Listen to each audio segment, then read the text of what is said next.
केदार शिंदे दिग्दर्शित सही रे सही हे नाटक आजही सुपरहिट आहे। या नाटकात अभिनेत्री ऋतुजा लिमयने महत्त्वपूर्ण भूमिका साकारली आहे। नुकतंच ऋतुजाचा साखरपुडा झाला असून आता तिची लगीनघाई सुरू आहे। साखरपुड्यासाठी ऋतुजाने पेस्टल कलरचा लेहंगा घातला होता। अद्याप तरी तिने नवऱ्याचा फोटो सोशल मीडियावर रिव्हील केला नाहीये। फक्त हातात घातलेल्या अंगठीचा फोटो आणि नवऱ्याला मिठी मारतानाचा फोटो तिने शेअर केलाय। कॅप्शनमध्ये ऋतुजा म्हणते, शेवटी झालंच, विश्वास बसत नाहीये। रात्री उशिरापर्यंतच्या कॉल्स पासून ते आयुष्यभराच्या आश्वासनांपर्यंतचा आमचा बॉयफ्रेंड गर्लफ्रेंड ते साथीदार होण्यापर्यंतचा 4 वर्षांचा प्रवास तू माझं जीवन अशा प्रकारे उजळून टाकलं की ज्याची मी कल्पना सुद्धा केली नव्हती।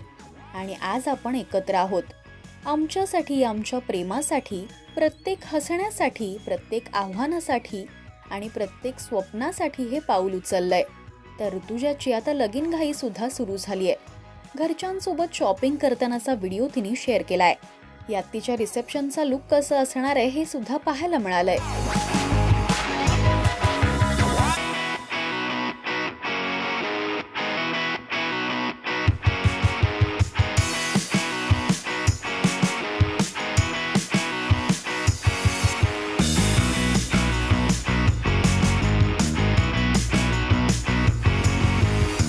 तिच्या साखरपुडा स्पेशल मेहंदीने सुद्धा अनेकांचं लक्ष वेधून घेतलं।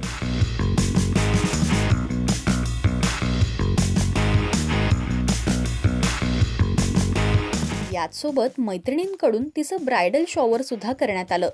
मैत्रिणींनी दिलेल्या या सरप्राईजने ऋतुजा भावुक झाली।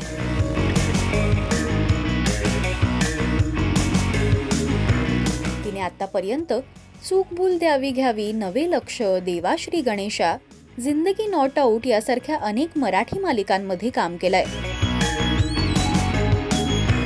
तर आता लवकरच ती लग्नबंधनात अडकणार आहे। अजूनही ऋतुजाने नवऱ्याचा फोटो सोशल मीडियावर शेअर केला नाहीये। तिचा होणारा नवरा कलाविश्वातलाच आहे की कलाविश्वापासून दूर आहे हे लवकरच आपल्याला कळेल। तुम्ही ऋतुजाच्या लग्नासाठी उत्सुक आहात काय हे मला कमेंट्स मधून नक्की सांगा। मराठी टेलिव्हिजन विश्वातील बातमी, अपडेट्स आणि गॉसिपसाठी तुम्ही सबस्क्राईब करा राजश्री मराठी शोबज।